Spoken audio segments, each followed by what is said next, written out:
It seems to me that your philosophy of anti-theism is a philosophy for the strong. It's a philosophy for the intelligent. It's a philosophy for the well-connected. And my experience of Christianity is that Christianity, I do believe it's true. I understand a lot of these arguments that have been put forward here. But Christianity has something to say for people who are not strong, who are not intelligent, for people who fall down.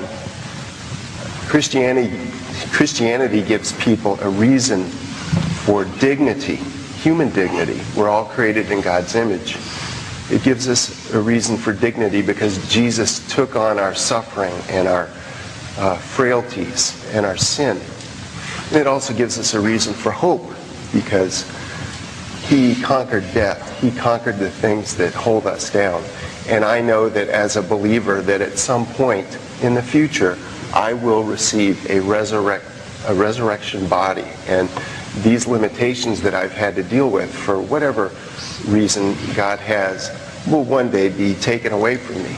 And I guess my question for you, Christopher, is, regardless of the truth or falsity of my beliefs, I would like to know what your anti-theism has to offer in the way of dignity or hope for those who are not as intelligent as you, who are not as strong as you, who are not as well connected.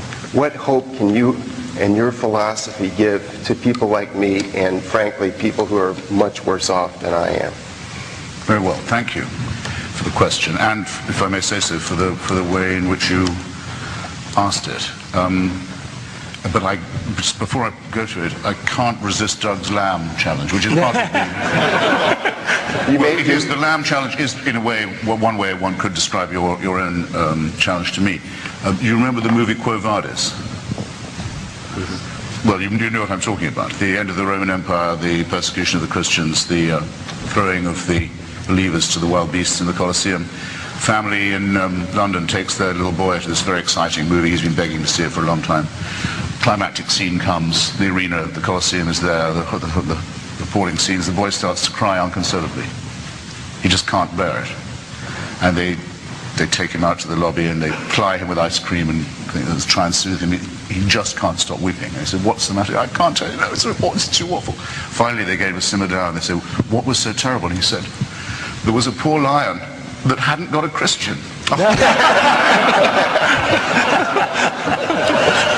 Now, you accuse me, sir, of being on the lion's side of this argument. I had no idea how well-connected and wealthy and strong I looked. My reply will take, if I may, it'll have to take two forms. First, I don't think that it's true, though it's widely claimed to be true, that Christianity is particularly a religion of the weak, the downtrodden, the lost, the abject, those who have been perhaps dealt a bad hand by life in the first place. What does it mean to believe that there is a divinely supervising Father who, not just that there is a creator, in other words, not a deist belief that there must be a first cause, but a theist belief that there's someone who knows and watches and cares?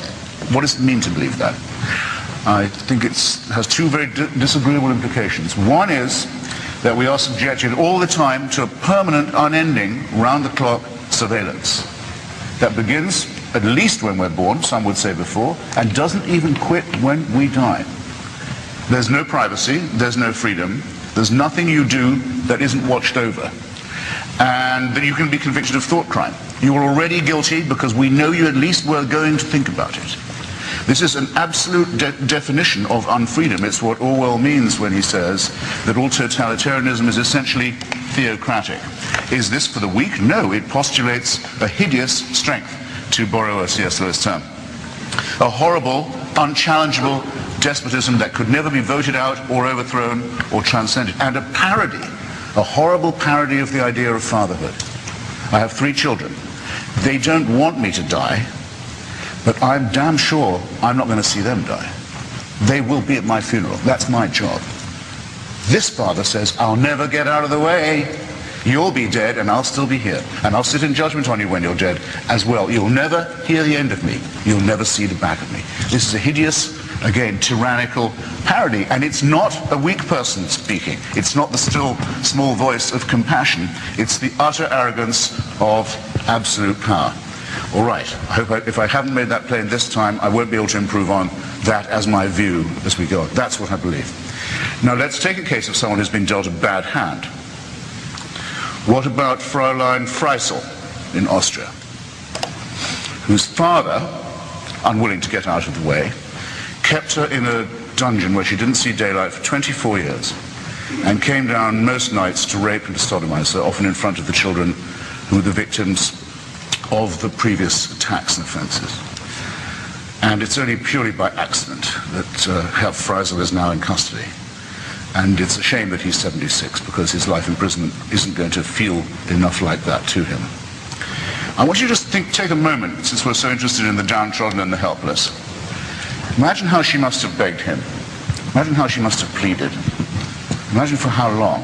Imagine how she must have prayed every day, how she must have beseeched heaven. Imagine, for 24 years, and no answer at all. Nothing. Nothing. Imagine how those children must have felt. Imagine what they felt when they saw one of their number, the dead twin, being borne away from neglect on top of everything else. Now, you say that's all right that she went through that, because she'll get a better deal in another life?